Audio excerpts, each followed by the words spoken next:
contrarian, leave it to contrarian badass Reggie Middleton. He called the housing crash, he called the collapse of Bear Stearns and Lehman Brothers, and the crisis in the Eurozone banking system.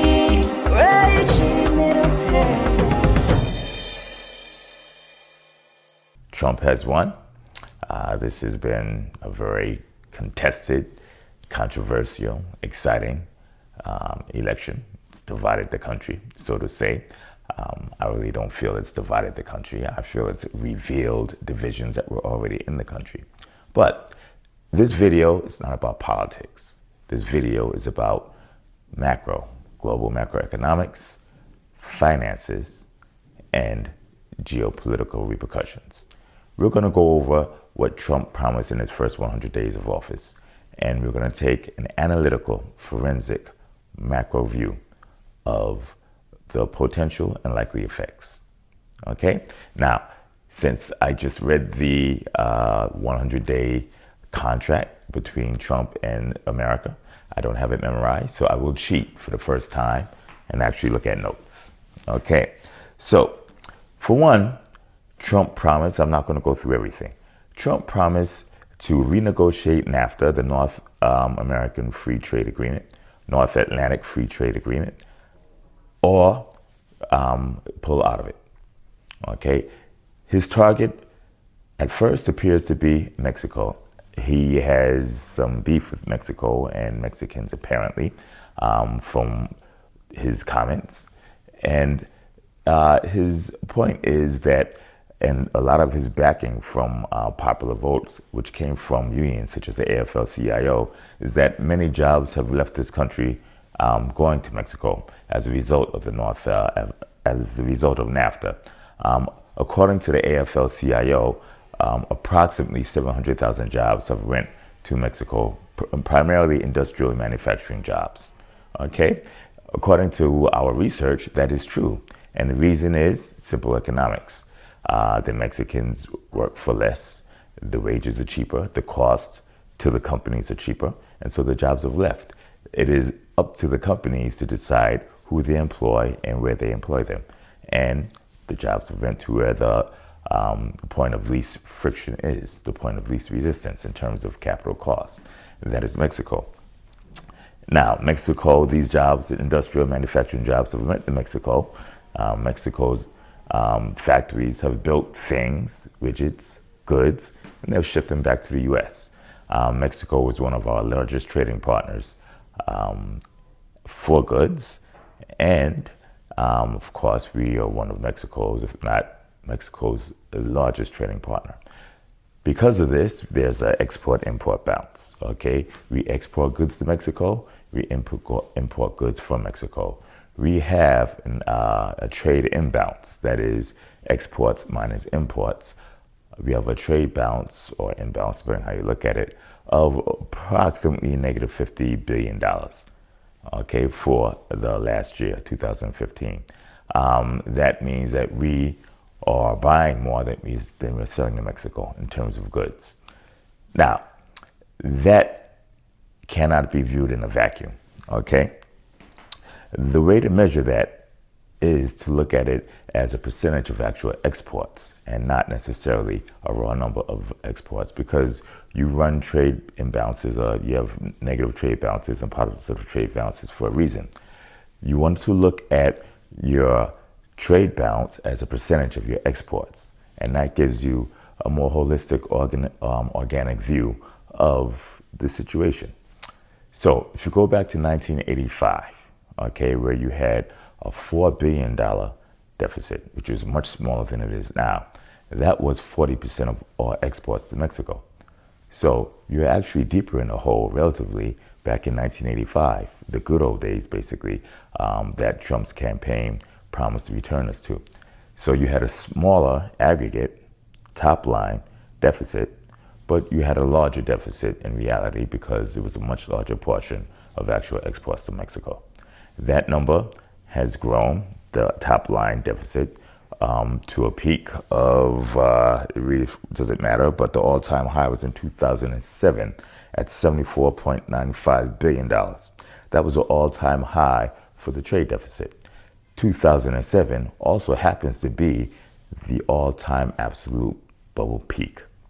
Okay, so that trade deficit coincided, that record high trade deficit coincided with record high prices for almost everything in terms of risky assets, businesses, and services. Now, Trump can negotiate on behalf of America or renegotiate NAFTA or pull out. America is a much more significant economic power and social-political power than Mexico, of course. I'm speaking the obvious. That does not mean Mexico can't fight back. We actually have a trade surplus with Mexico. The numbers we were discussing were goods, okay? So we have a goods deficit, but we have a trade surplus. The deficit has actually been going down as a percentage of exports to Mexico, with the current administration, Obama, presiding over the smallest trade deficit as a percentage of exports in the last 35 some odd years, okay? Now, the argument can be made whether any trade deficit is good for, in dealing with Mexico, but that's not the argument that's being presented. Using the argument that's being presented, we're actually better off now than we were back in 1985. And we've been getting progressively better from the 1985 days. This is with various presidents of both parties. Now, the service trade surplus is $37 billion. We actually export considerably more services than we import. But the service surplus with Mexico is only $9 billion because Mexico is not that large a service economy. But the other trifecta, the other third of NAFTA, Canada, is a very, very large service economy. As a matter of fact, it's one of our largest, if not the largest, trading partners. Okay, and this is for all goods, not just goods and services. Okay, when you throw Canada in the mix, Canada's contribution to the service import-export puzzle is $27.44 billion. That is our trade balance, our trade surplus. Canada, we export $56.5 billion worth of services to Canada in 2015. Okay, and we've imported $28 billion, about $29 billion. That leaves that $27.44 billion trade surplus. Significant.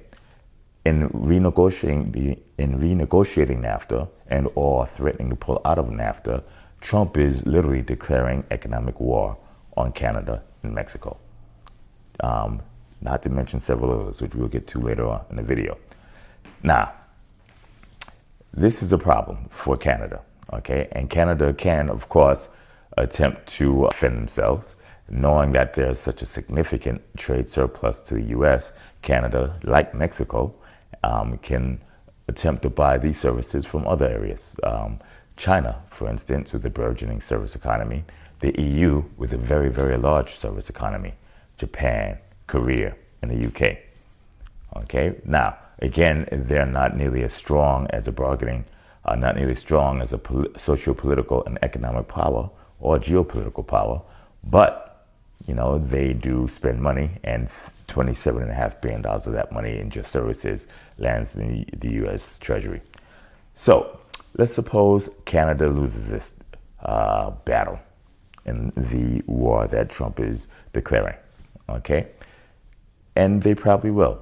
Canada's going to have a problem. You see, Canada is currently undergoing a real estate bubble. Later on today, I will release ample research on Canada's bubble and the causes of it, the current condition, and what we feel are the consequences.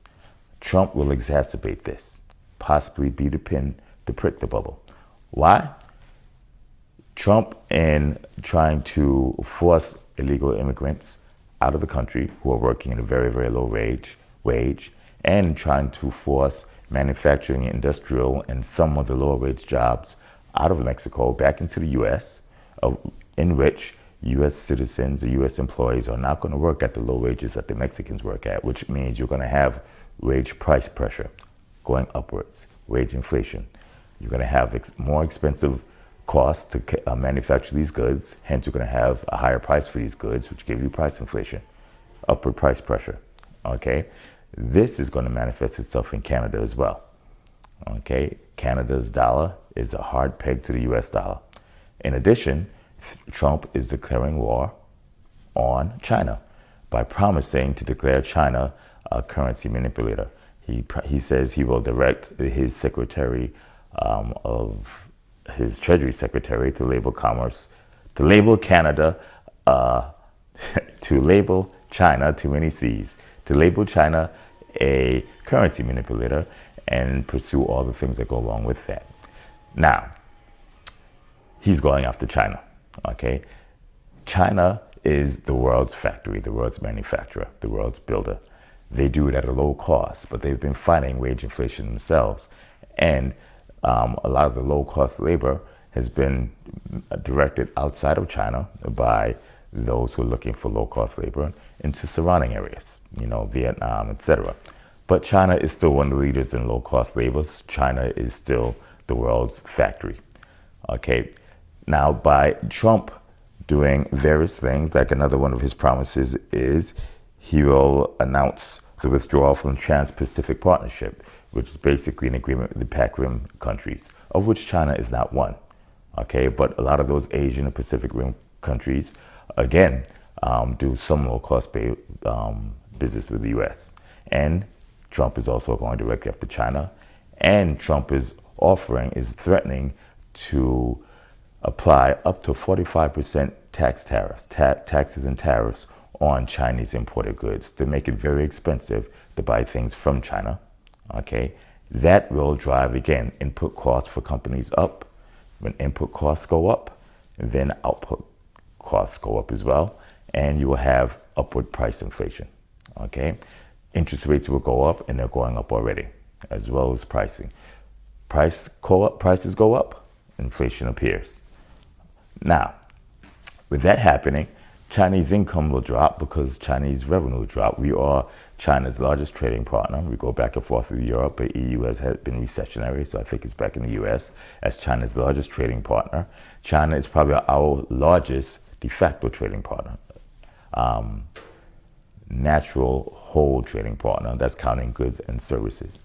So Trump is looking to declare war on China. He's declaring war on NAFTA, our geographic neighbors, and he's threatened to cease negotiations in the TIP, which is the Transatlantic Partnership, TTIP, which is a Transatlantic Trade and Investment Partnership.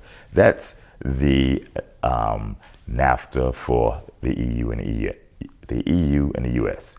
The EU trading bloc is significant. I think it's 27 countries all told, 17 proper. And of course, Trump is looking to pull out of that as well. Trump is basically going to a state of isolationism, which was attempted back shortly after World War II as well. That is bad for trade, okay?